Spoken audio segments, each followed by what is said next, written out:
Reader's Guide. Green Willow. Background: Tomatada. The hero of this Japanese folktale is a samurai, samdari, or warrior. During Japan's long feudal period, 1200 to 1867, towns grew up around the castles of daimyos, feudal princes or lords. Each town was ruled by its daimyo, and each daimyo had many samurai at his command, much as feudal lords in England had knights. In this story, the Lord of Noto, Tomatada's prince, sends the samurai hero on an unspecified quest to the lord of the city of Kyoto. One of the challenges of a questing hero is to resist distractions. In Tomatada's case, the distraction is a young woman named Green Willow. The tale, Green Willow, illustrates a particularly Japanese conflict. In Japanese culture, nature is valued, and the willow tree is especially admired because of its suppleness and grace, qualities important in Japanese tradition. Thus, it is not only a particular woman, but also nature itself, that lures the hero away from the duties of his quest. Tomatada's conflict, then, shows a clash between the responsibilities of a samurai and the appeal of nature, a clash that appears often in Japanese folklore. Writer's response. Write a paragraph about a time when you chose to do something pleasant, perhaps watch television, go out with friends, or buy a treat, rather than complete a chore such as studying for a test or cleaning your room. Did you later regret your distraction? Or did you feel it was worth it? Literary focus conflict is a struggle or clash between opposing characters, forces, or emotions. In an external conflict, a character struggles against some outside force, another character, society, or a force of nature. An internal conflict, on the other hand, is a struggle between opposing desires or needs within a character's own mind. See if you can identify whether the conflicts Tomatada faces in this story are external, internal, or both. 40 World Myths and Folktales. Green Willow, a Japanese folktale, retold by Paul Jordan Smith. Read to the part of the story where Tomatada decides to ask to marry Green Willow. See page 43. Do you predict that Tomatada's decision will have a positive or negative effect on his life? 2 Zuo Kun. Pan.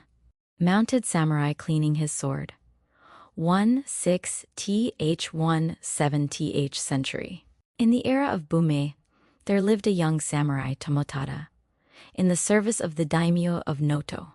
He was a native of Ekizan, but had been accepted at a young age into the palace of the Lord of Noto, where he proved himself a good soldier and a good scholar as well, and enjoyed the favor of his prince. Handsome and amiable, he was admired also by his fellow samurai. One day, the Lord of Noto called for Tomatada and sent him on a special quest to the Lord of Kyoto. Being ordered to pass through Echizen, Tomatada asked and was granted permission to visit his widowed mother. And so he set out on his mission. Winter had already come. The countryside was covered with snow, and though his horse was among the most powerful in the Lord of Noto's stable, the young man was forced to proceed slowly. On the second day of his journey, he found himself in mountain districts where settlements were few and far between. His anxiety was increased by the onslaught of a heavy snowstorm, and his horse was showing signs of extreme fatigue. In the very moment of his despair, however, Tomatada caught sight of a cottage among the willows on a nearby hill.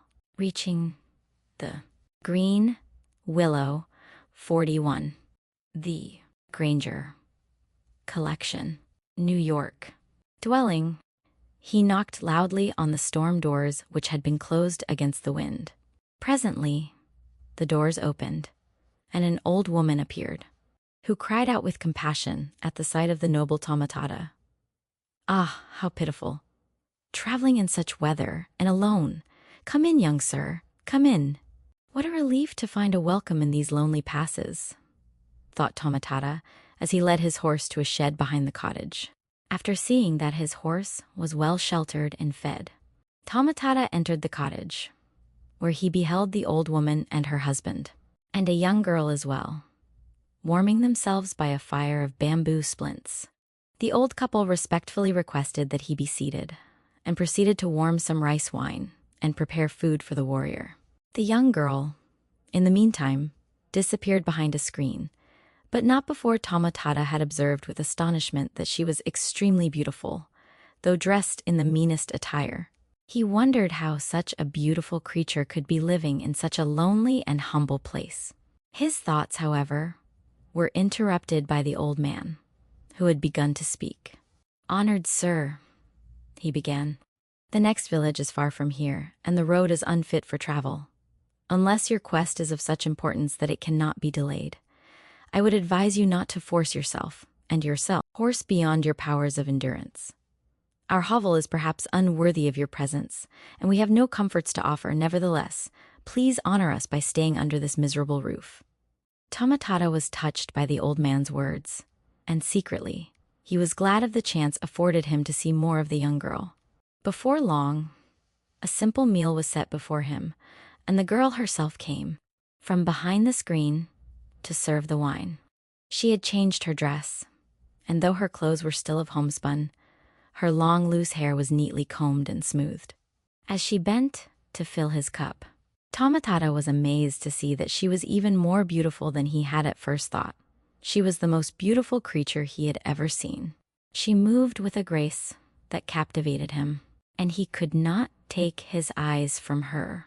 The old man spoke apologetically, saying, "Please forgive the clumsy service of our daughter, Green Willow. She has been raised alone in these mountains and is only a poor, ignorant girl." But Tomatada protested that he considered himself lucky indeed to be served by so lovely a maiden. He saw that his admiring gaze made her blush, and he left his wine and food untasted before him.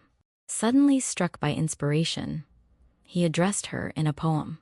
"As I rode through the winter, I found a flower, and thought, here I shall spend the day. But why does the blush of dawn appear when the dark of night is still around us?" Without a moment's hesitation, the girl replied, "If my sleeve hides the faint color of dawn, perhaps when morning has truly come, my lord will remain." Then Tomatada knew that the girl had accepted his admiration, and he was all the more taken by the art of her verse and the feelings it expressed. "Seize the luck that has brought you here," he thought to himself, and he resolved to ask the old couple to give super Stocktonal key man and woman by a hedge Haranobo 1725 to 1770. What is the ideal of feminine beauty, according to this folktale? Him, the hand of their daughter, in marriage. Alas for the lord of Nodo's quest. The old couple were astonished by the request of Tomatada, and they bowed themselves low in gratitude. After some moments of hesitation, the father spoke. "Honored master, you are a person of too high a degree for us to consider refusing the honor your request brings. Indeed, our gratitude is unmeasurable. But this daughter of ours is merely a country girl, of no breeding and manners, certainly not fit to become the wife of a noble samurai such as yourself. But since you find the girl to your liking, and have condescended to overlook her peasant origins, please accept her as a gift, a humble handmaid. Deign, O Lord, to regard her henceforth as yours, and act towards her as you will." Now a samurai was not allowed to marry without the consent of his lord, and Tomatada could not expect permission until his quest was finished. When morning came, Tomatada resumed his journey, but his heart grew more apprehensive with every footfall of his horse. Green Willow rode behind her lord, saying not a word, and gradually the progress of the young man slowed to a halt. He could not tear his thoughts from the girl, and did not know whether he should bring her to Kyoto. He was afraid, moreover, that the Lord of Noto would not give him permission to marry a peasant girl, and afraid also that his daimyo might be likewise captivated by her beauty and take her for himself. And so he resolved to hide with her in the mountains, to settle there and become himself a simple farmer. Alas, for the Lord of Noto's quest. For 5 happy years, Tomatada and Green Willow dwelt together in the mountains, and not a day passed that did not bring them both joy and delight in each other and their life together. Forgotten was the time before Green Willow had come into his life. But one day, while talking with her husband about some household matter, Green Willow uttered a loud cry of pain and became very white and still. "What is it, my wife?" cried Tomatada, as he took her in his arms. "Forgive me, my lord, for crying out so rudely. But the pain was so sudden. My dear husband, hold me to you and listen. Do not let me go. Our union has been filled with great joy, and I have known with you a happiness that cannot bear description. But now it is at an end, I must beg of you to accept it." "Ah," cried Tomatada, "it cannot be so. What wild fancies are these? You are only a Green Willow, 43. Little unwell, my darling. Lie down and rest, and the pain shall pass." "No, my dearest, it cannot be. I am dying. I do not imagine it. It is needless to hide from you the truth any longer, my husband. I am not a human being. The soul of a tree is my soul.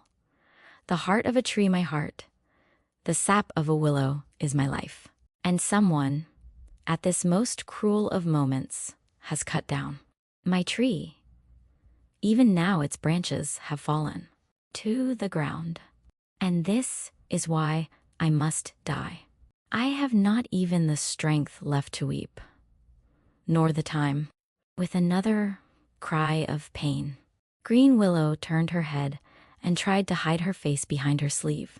In the same moment, her form seemed to fold in upon itself, and before Tomatada's astonished and grief-stricken eyes, her robes crumpled in the air and fell empty to the ground. Many years after this, an itinerant one monk came through the mountain passes on his way to Ekizin. He stopped for water beside a stream, on the banks of which stood the stumps of 3 willow trees, 2 old and 1 young. Nearby, a rude stone memorial had been set up, which showed evidence of regular care unusual in such a remote place. He inquired about it from an old priest who lived in the neighborhood, and was told the story of Green Willow. "And what of Tomatada?" asked the mendicant, when the priest had finished his tale. But the old man had fallen into a reverie, and gazed at the shrine, oblivious of his guest. Alas for the Lord of Noto's quest. The old man sighed to himself, and fell silent. Lives mostly on charitable contributions. 44 World Myths and Folktales. The air grew chill as the evening drew on. At length, the old priest shook himself from his dreams. "Forgive me," he told his guest. "As age creeps upon me, I sometimes find myself lost in the memories of a young samurai." The Granger Collection, New York. 8 Stallions. Detail. Lang Shi. Ning. Qin Dynasty. How does this folktale illustrate the Japanese regard for the beauties and value of nature?